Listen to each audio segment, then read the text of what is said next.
welcome you into the Sporting Pod. Along with Mauricio Ruiz, I'm Cole Pepper. Tony Allegretti on assignment once again this week. We have a strong bench, though.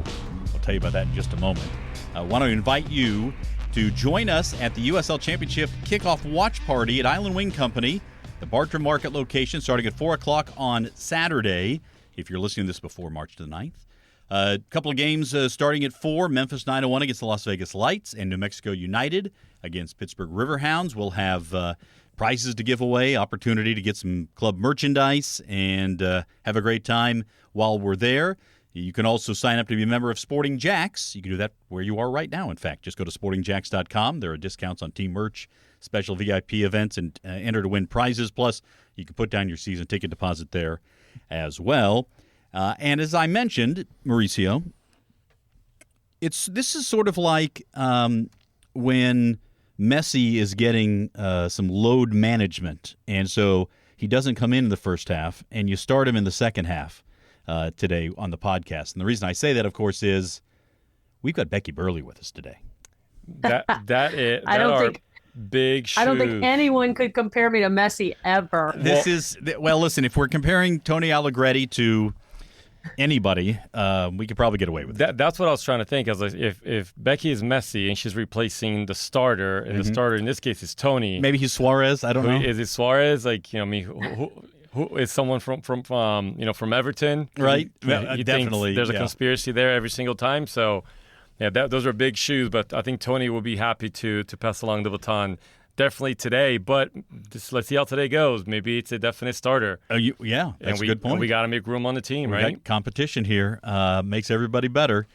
So, Becky, I want to spend some time today on the pod focusing on the women's game. Obviously, your area of expertise, not just women's soccer, but the sport in general and coaching and talent evaluation, all the things that went into program building. But we want to spend some time here before the USL Championship season kicks off to talk about the women's game, where it is right now, because it's such an interesting spot right now in this country for women's soccer. And it starts with what's happening with the U.S. women's national team and this transition in the coaching staff that is just out there on the horizon, not too far away.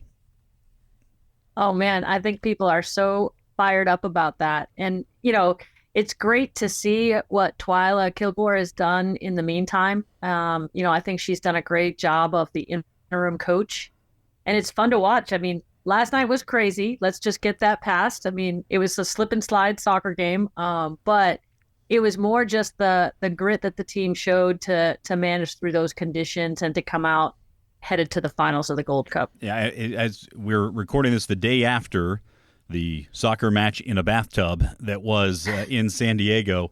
One of the wettest competitions on a field I've ever seen in any sport.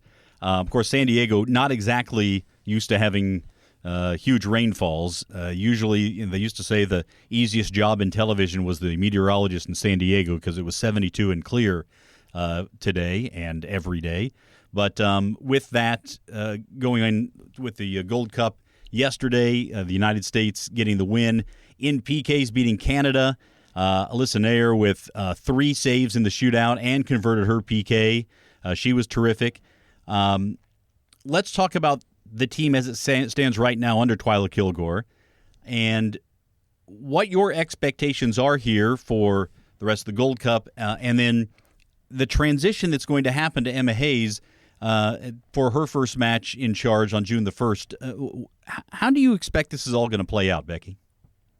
Well, what I love about the Gold Cup is it's competition. It's not just exhibitions. It's not just friendlies. And there's something on the line. And it makes such a difference when you see the passion that, all the teams in the Gold Cup are playing for.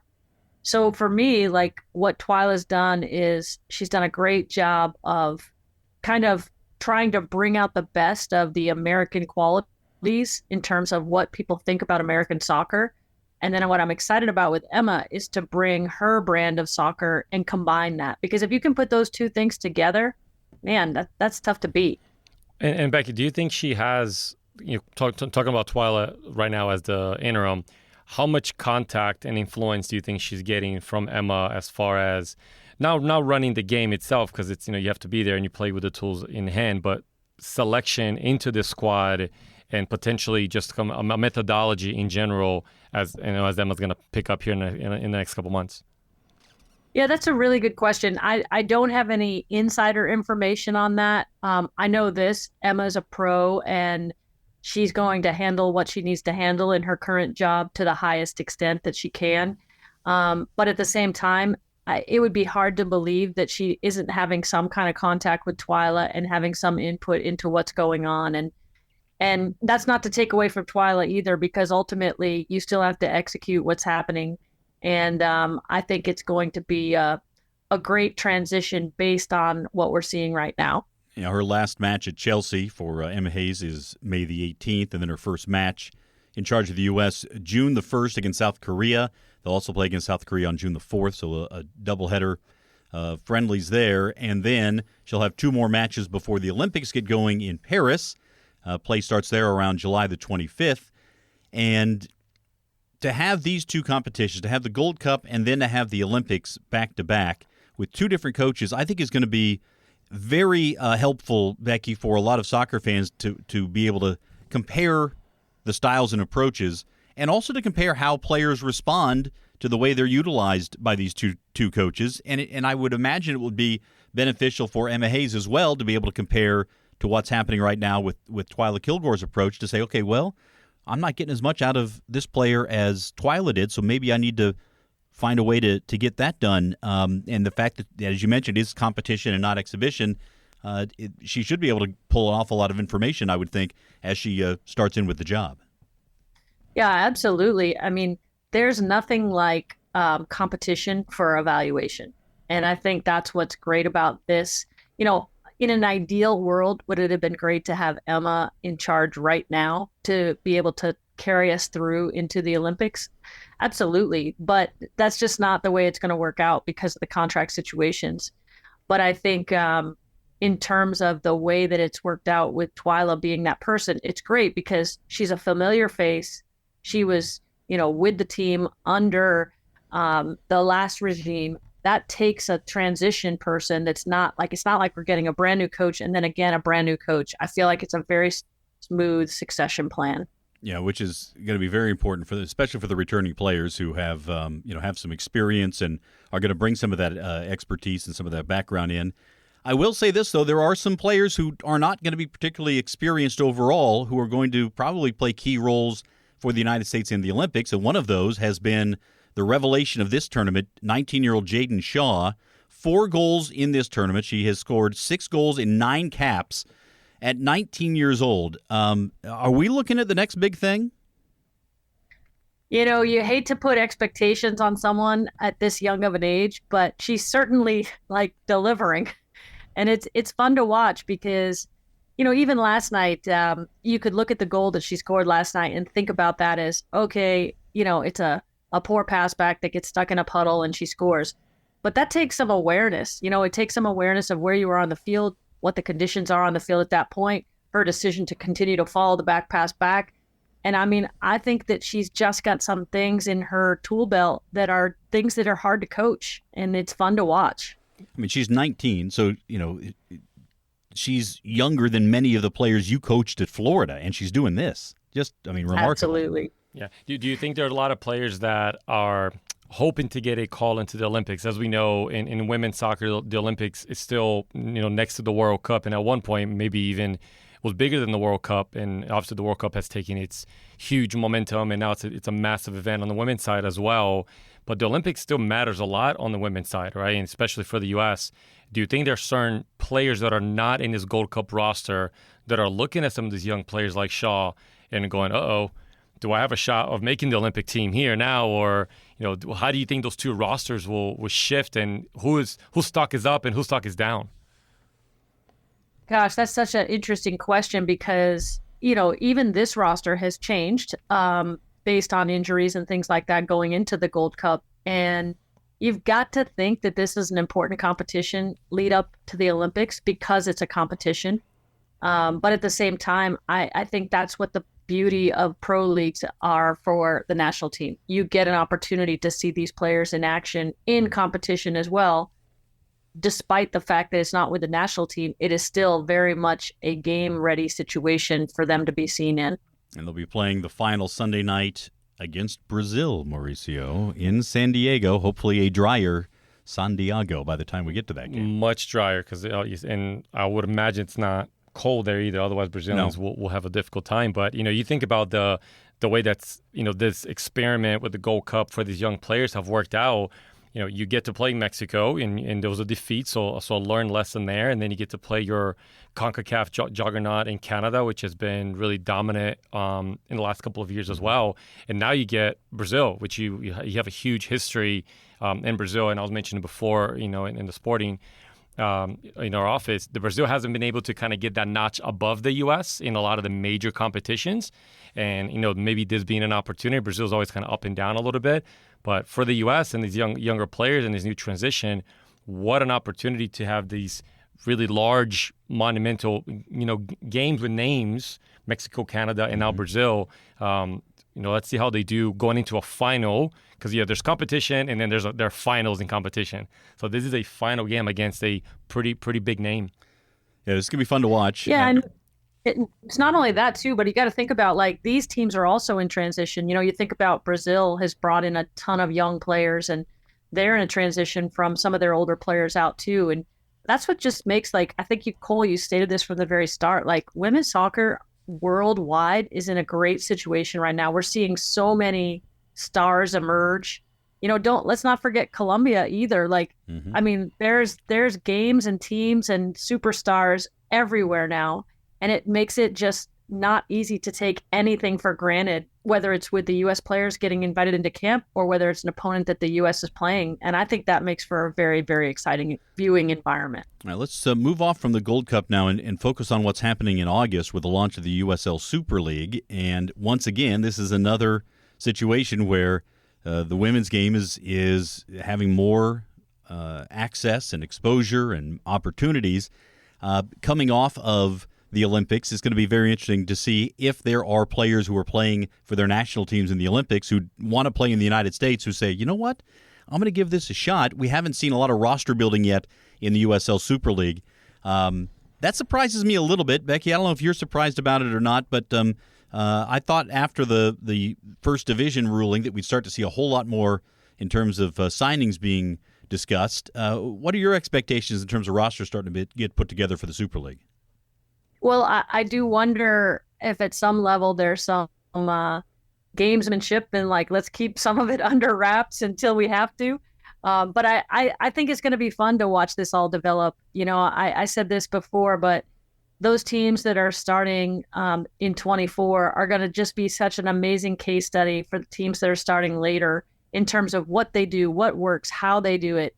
And I'm personally very excited because I will be very surprised if we don't see emerging talent that we don't even expect to come into this USL League and take that by storm.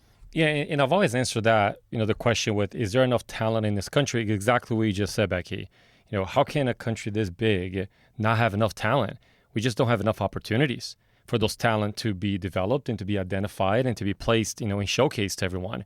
And I agree with you. I think there are going to be players left and right that are going to be showing up and us going, where do they come from? Mm-hmm. Whether they're born in the U.S. or they're first generation South American here or whatever the case might be, and having the eyes of soccer, men and women here in this continent in these next couple of years, I think it's going to attract a lot of players that maybe thought there wasn't a career in professional women's soccer, and now there is. And there were players that could have competed with someone. We know tons of them. I'm sure you've coached several players that were just as good as anybody else that quote unquote made it. They just didn't see the opportunity or the commitment, kind of balance it out. And I think there's going to be a lot of players that will now they'll stick with it. Yeah, I think you're so right about the opportunity piece because, if you look back, 10 years ago when the NWSL started and the national team was really chosen as a pool, and it was like hard to figure out, like, how do you break into that pool and how can we get more people in that pool? And then pro soccer started, and all of a sudden there's more people jumping into that pool because they're getting an opportunity to be seen. And this is even before the NWSL. This is WSA, everything all the way back. And so how many of those players that became great national team players that had amazing careers would have ever even been in that situation had we not had pro soccer? And so adding more opportunity to that, to me, is really exciting. I think about opportunity, but also motivation, that starts from a young age. And one of the things has always been, hey, if the United States, if soccer was higher on the U.S. sort of hierarchy from a sports standpoint from a young age, if football and basketball and baseball weren't taking away some of these top athletes, then what would the national team look like? If you had LeBron in goal and you had, these, Allen Iverson playing midfield or whatever it is, you could talk about all these different players. Yes, Fred Taylor as as an attacking mid would have been something to watch. Well, as a fullback, right? Yeah. That'll be an easy transition. Maybe, right? Half back to fullback. So, but in the women's game, if you think about it from a women's sports standpoint, while we have come a long way in the last 30 years in terms of women's sports at the college level and elsewhere, you don't have a football type of mechanism that's pulling athletes away from soccer like it is in the men's game. Basketball still has a certain amount of pull. But I think having 2 first division women's leagues in this country, Becky, is going to just supercharge the motivation for those who have that opportunity, to show themselves here. And I don't know what the lag time is here for the impact. There was probably a 5 or 8 year lag on the NWSL. Maybe it's shorter than that with the USL Super League. I don't know, but I have a feeling that the national team is going to be so full of potential stars that the quality of player that's going to be left off in 5 or 6 years is going to be, the type that might be starting right now.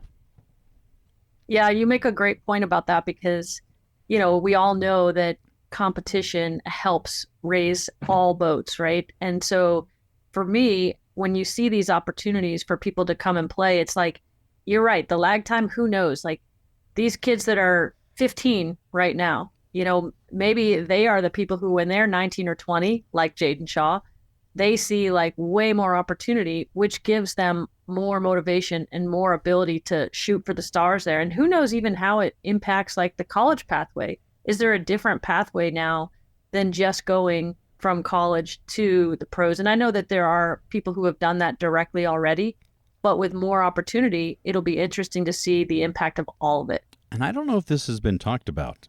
Is the USL Super League going to implement a college draft? I mean, at the moment, I don't think they do.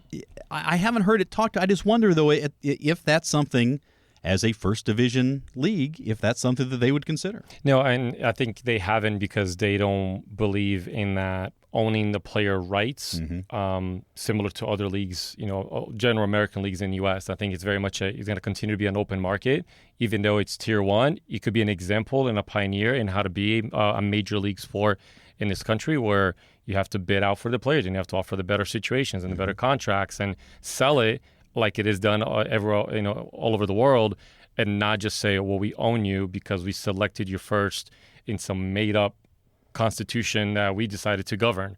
No, you have to earn it, and you have to earn the players' right to play there as well. So I don't think the Super League, you never say never, but currently right now, from what we understand in leagues meetings, that there's no appetite for the draft. Yeah, I had not heard that discussed at all. You're involved in more on the technical side, Mauricio, so it's good to get that kind of perspective on what's happening there.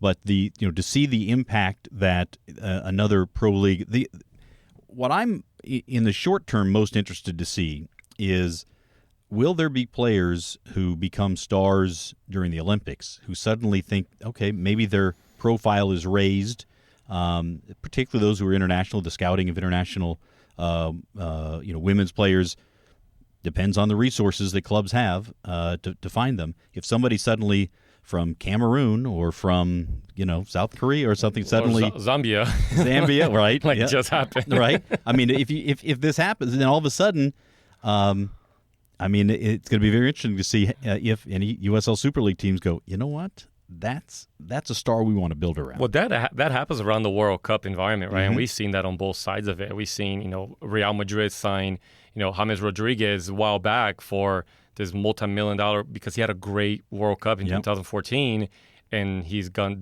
nothing but disappoint since then. So yeah, the market value does go up because of the visibility of the world stage. And certainly this is a great opportunity here, this summer with the Olympics.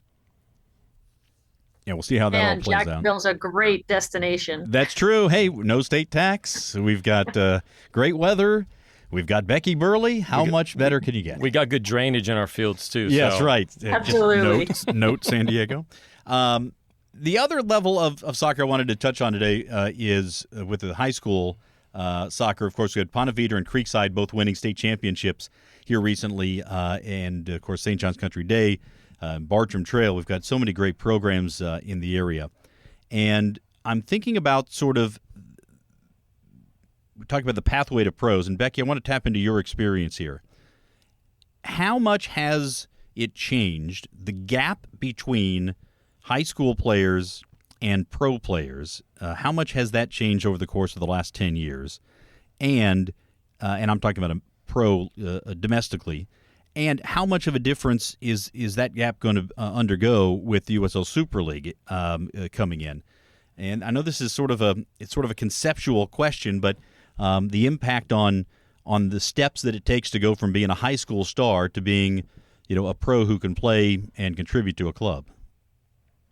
Well, you're seeing that now, like on the daily. I think it was just yesterday that another high school or a college commit, so a high school star, signed with a pro team. And I think that is something that, it's clearly the 1%ers, but the 1%ers across a country of our size is a lot of people. And so I think that reimagining that pathway to pro is something that I think is occurring. And when you pair that with all the landscape changes that the NCAA is undergoing, which we don't really know where that's going to net out yet, but it's certainly an interesting time to have that happen at the same time that we are starting another pro league in this country for our sport. It will be really something to be watching in terms of how do people perceive that value of playing college soccer and going to the pros afterwards, or going straight, those who are able, going straight from the high school space to be able to play professionally and maybe still go to school, but not have school attached to their playing career. Yeah, it's really, and I want to dig into both of your college coaching backgrounds. Neither of you are coaching right now on the college level. You don't have to deal with NIL or transfer portal or some of these other things. NIL is probably a bigger deal as far as this particular conversation. But at a school like JU, much different than a school like Florida, different than a school like UCF, where you were an assistant before, Mauricio, having the opportunity to jump and go pro is one thing. Usually on the men's side in particular, they've already targeted you as coming out of high school because there's been more infrastructure on the men's side. Am I right here on from a women's standpoint that the opportunities to go pro haven't been there just because there haven't been as many jobs out there with only one professional league on the women's side, Becky? Oh, yeah. I think opportunity plays a big part in it for sure, because you're right. There are multiple ways to enter into a professional contract as if you're a male player right now. Right now, there's one way to do it. And now soon there'll be more than one way. And to me, I think that's where it'll be interesting to see what that shift looks like with the ability. Like you said, it's not just the people who are able to do it right now. It's how does it impact the people who are behind them? You look at those people with the championships. It's like freshmen who are leading those teams. There's amazing young talent in the Jacksonville area alone, and how that's playing into, their motivation going forward to take a pathway to pro. Well, and we've talked about, this is not an NIL conversation necessarily, but it does impact the women's game probably more than it does on the men's soccer game, because in your experience, and most of the Power 5 schools, women's soccer is a big deal, right? And obviously basketball, women's basketball it is, but football dominates the narrative at those schools, and that's kind of really when we see transfer in an NIL conversation. But in order to balance Title IX, women's soccer tend to get a lot of those priorities, and now with NIL, they will get a lot of that attention as well. So now you have more pathway to pro, youth to pro soccer opportunities, many more avenues, but you also now have to contend with the fact that some of those young soccer players that have the opportunity to make more money for that school and therefore make money for themselves as well will have to make a decision. What is better, to stay at a Power 5, make 50, 60K or more? We're seeing some staggering numbers even for what they call revenue sports, right? Or take a rookie contract in one of the two U.S. Women's League. So I think NIL is going to impact, it's impacting the WNBA. So many players that could have gone drafted last year decided to stay in college because it's a higher payout. Becky, I haven't seen specific numbers for NIL with high school, or rather with college women's soccer. Is that the numbers you're talking about, Mauricio? Is that 50 and 60,000 a year? It's so interesting. It's hard to know what's real because there's not a lot of people who want to have a lot of transparency around what's going on with that, and not in a legal way, just in a competitive advantage way. But I do think that what Mauricio is saying is very realistic. Yeah, and that's that's not a bad payday to stay in college, hang out with your friends, that's right, work on your game again. If a pro club is interested in you as a sophomore, they're probably going to be interested in you as a junior. Barring injury, of course. So that's interesting to see how that's going to play out as we move forward. There is so much going on with women's soccer right now, and there will be more to come for sure. So, Becky, we'll have you back on before too long again. Always great to get your thoughts and insights. Thanks so much for jumping in here in Tony's place, and we'll see if we put him back in the starting lineup in the future. I don't know. We'll see. Hey, all I'm saying with people out here listening, buckle up. Women's soccer is making a move, so buckle up. Get ready for it. That's right, and we see it here in Jacksonville, not only with our youth community, but just the excitement around the announcement of our team, and so we're ready to see what the Super League is going to bring in 2024 in its inaugural year. We're going to learn a lot, but we're going to be excited and kind of really help promote it because this is a summer of soccer in general, and women's soccer are very much part of the conversation. No doubt about it. So for Becky Burleigh and Mauricio Ruiz, I'm Cole Pepper. Thanks so much for tuning in to The Sporting Pod. We'll talk to you next time.